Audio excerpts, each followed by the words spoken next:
Hola, bienvenue chez Cœur de Soi. Alors aujourd'hui, je vous partage des trucs, astuces, conseils pour débuter le yoga seul à la maison.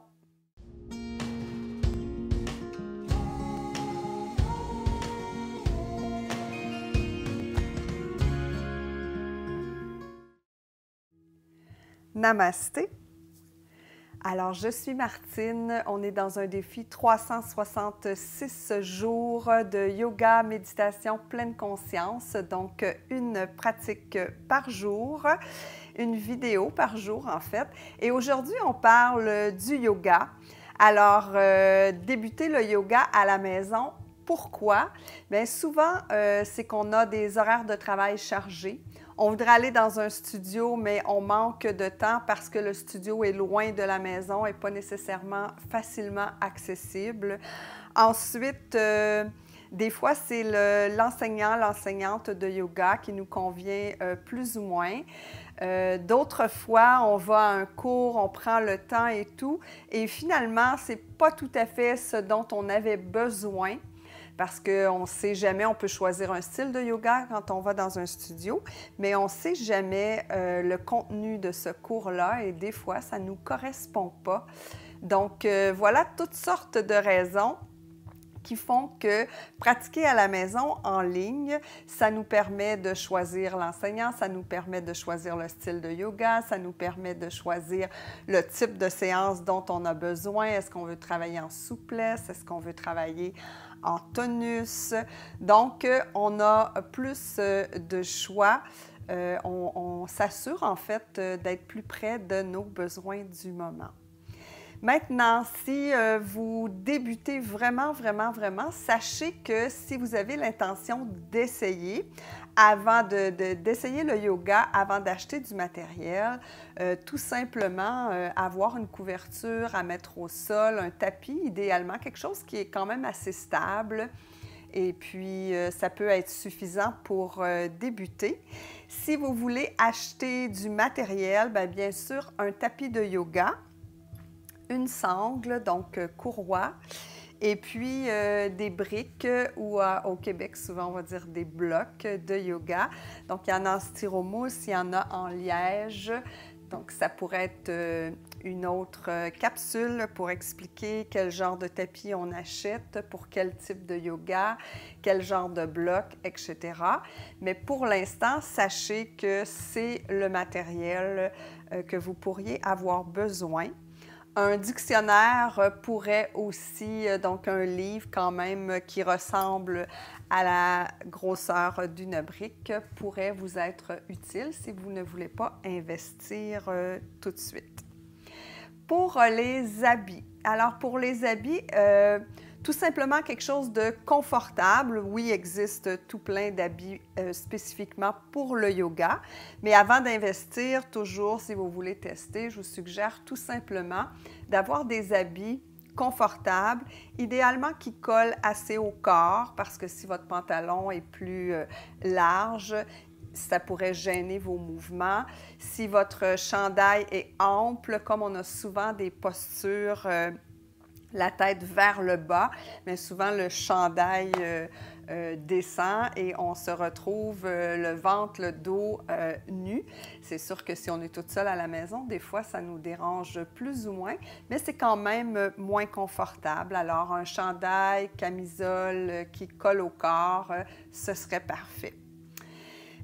Autre chose, quand on pratique le yoga, on pratique pieds nus. Pourquoi pieds nus? Parce qu'on a un meilleur contact avec le sol, donc ça nous aide à nous ancrer. Et aussi parce que c'est beaucoup plus stable, ça évite de glisser, de se blesser. Un coin tranquille. Donc, où vous ne serez pas dérangé, ça peut être dans votre chambre, ça peut être dans une autre pièce de la maison, peu importe, ça pourrait être à l'extérieur aussi, mais un endroit où vous allez vous sentir confortable d'être qui vous êtes, de pouvoir vous déposer sur votre tapis. Donc, endroit tranquille, là où vous vous sentez bien. Il y a un grand mythe en yoga. Souvent, on me dit, moi, je ne peux pas faire de yoga parce que je ne suis pas souple. Alors, c'est totalement faux. L'objectif, le but ultime du yoga n'est assurément pas la souplesse. Alors oui, les postures et tout vont assouplir le corps, assouplir les articulations, les muscles, etc. Mais ce n'est pas l'objectif recherché. L'objectif du yoga, c'est d'arriver à se déposer dans un espace de calme, de paix, de connecter avec soi, d'apprendre à se connaître, à se découvrir, etc.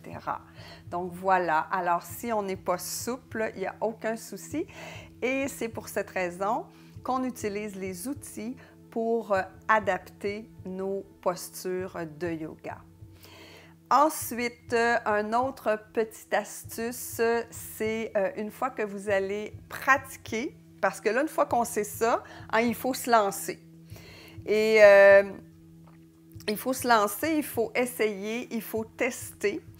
Et on commence sans attente. Donc, comme n'importe quelle activité, n'importe quelle chose qu'on fait pour la première fois, que ce soit une recette de cuisine, un nouveau sport, un nouvel emploi, peu importe, bien, il y a toujours des défis à relever, il y a toujours des insécurités, des questionnements, des questions qu'on se pose, etc. Donc, on se lance, on fait confiance, on découvre, on s'ouvre à tout ce qu'on peut vivre, surtout pas d'attente.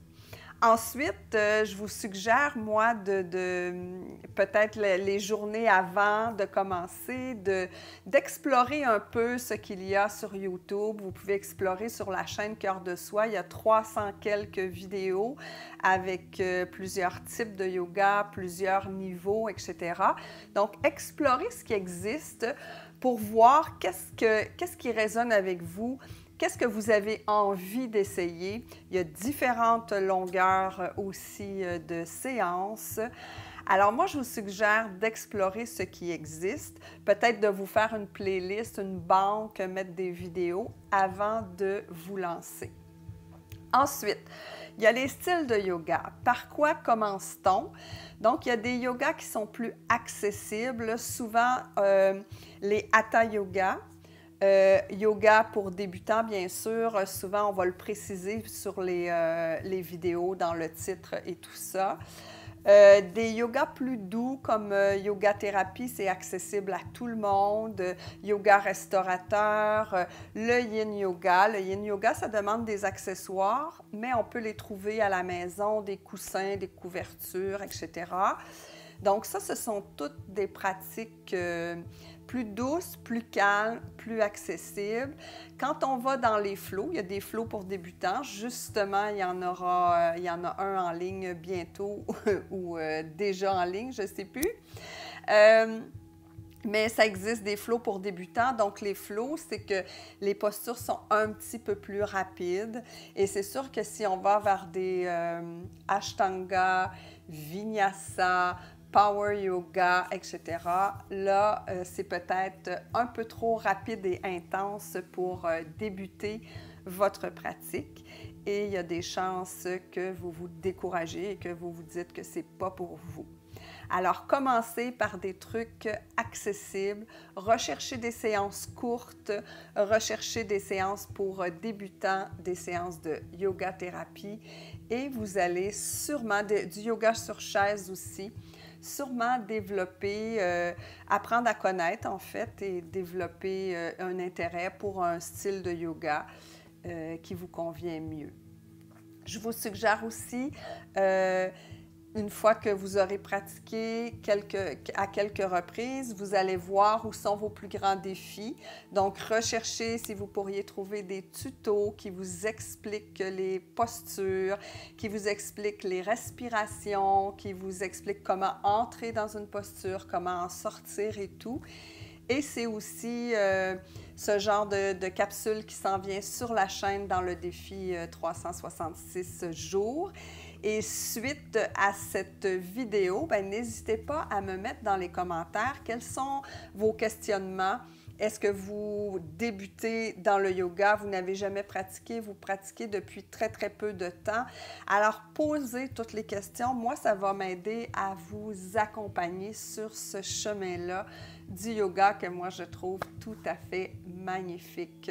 Un bel outil pour apprendre à se découvrir. C'est un art de vivre que de vivre en yoga. L'autre petit truc que je voulais vous dire, c'est une fois que vous pratiquez, vous êtes sur votre tapis, la première chose, c'est de respirer. Alors, vous allez entendre les enseignants de yoga parler beaucoup de respiration, insister sur la respiration. C'est la base. Donc, toujours demeurer connecté à votre respiration.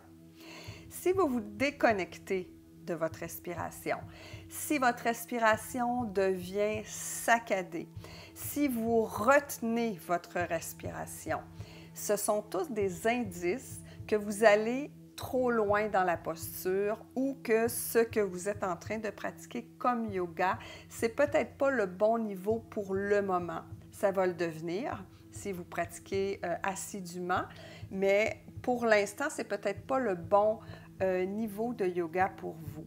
Alors, observez, rappelez-vous que le yoga, ce n'est pas compétitif. Pas du tout, pas du tout.